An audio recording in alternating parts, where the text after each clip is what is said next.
BJP. നേതാക്കളും കേന്ദ്രമന്ത്രിമാരുമായ Suresh ഗോപിയെയും George കുര്യനെയും വിമർശിച്ച് കോൺഗ്രസ് നേതാവ് കെ മുരളീധരൻ. ഇരുവരും കേരളത്തിന്റെ ശാപമാണെന്നും നാടിനൊരു ഉപകാരവുമില്ലെന്നും മുരളീധരൻ പറഞ്ഞു. തിരുവനന്തപുരത്ത് നടത്തിയ പത്രസമ്മേളനത്തിലാണ് സുരേഷ് ഗോപിയെയും ജോർജ് കുര്യനെയും മുരളീധരൻ വിമർശിച്ചത്. കേന്ദ്ര ബജറ്റിന് പിന്നാലെ നടത്തിയ പ്രതികരണങ്ങൾ ചൂണ്ടിക്കാട്ടിയാണ് വിമർശനം. സുരേഷ് ഗോപി പറഞ്ഞത് സമൂഹം ഗൗരവത്തിൽ ചർച്ച ചെയ്യേണ്ട വിഷയമാണ്. എന്താണ് ഉന്നതകുല ജാതലെന്ന് മനസ്സിലാവുന്നില്ലെന്നും മുരളീധരൻ പറഞ്ഞു.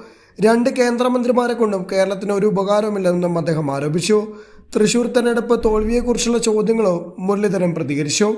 തൃശൂരിലെ തെരഞ്ഞെടുപ്പ് തോൽവിയിൽ താൻ പരാതി പറഞ്ഞിട്ടില്ലെന്നാണ് മുരളീധരൻ വ്യക്തമാക്കിയത്. വസ്തുതകൾ മനസ്സിലാക്കാതെ തൃശൂരിൽ മത്സരിച്ചതാണ് താൻ ചെയ്ത തെറ്റ്. ആരുടെയും തലയിൽ കുറ്റം ചാർത്താനില്ലെന്നും അദ്ദേഹം പറഞ്ഞു. അതുകൊണ്ട് തന്നെ അന്വേഷണം ആവശ്യപ്പെടാനില്ലെന്നും എടുത്തു പറഞ്ഞു.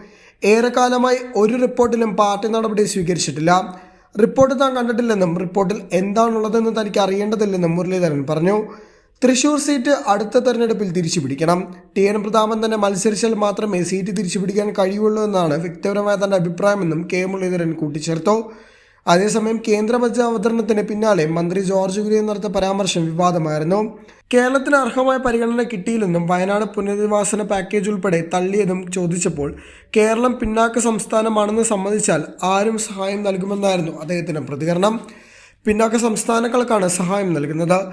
കേരളം സാക്ഷരതയിലും ആരോഗ്യത്തിലും മേഖലയിലും പിന്നോക്കം നിൽക്കുന്ന സംസ്ഥാനമാണെന്ന് സമ്മതിച്ചാൽ സഹായം ലഭിക്കുമെന്നായിരുന്നു മന്ത്രി പറഞ്ഞത്. ഇത് വലിയ വിമർശനങ്ങൾ ഉണ്ടാക്കി. എയിംസ് ബജറ്റിൽ അല്ല പ്രഖ്യാപിക്കുന്നതെന്നും ജോർജ് കുര്യൻ പറഞ്ഞു. ഇതിനു പുറമെ ആദിവാസി വകുപ്പ് കൈകാര്യം ചെയ്യേണ്ടത് ഉന്നതകുല ജാതനാണെന്ന് സുരേഷ് ഗോപിയുടെ പ്രസ്താവനയും വിവാദത്തിലായി. ഉന്നതകുല ജാത കൈകാര്യം ചെയ്താൽ മാത്രമേ ആദിവാസി വിഭാഗങ്ങൾക്ക് ഉന്നമനം ഉണ്ടാകുമെന്നാണ് സുരേഷ് ഗോപി ഡൽഹിയിൽ പറഞ്ഞത്. ഇത് ദേശീയ തലത്തിൽ തന്നെ വലിയ വാർത്തയായിരുന്നു.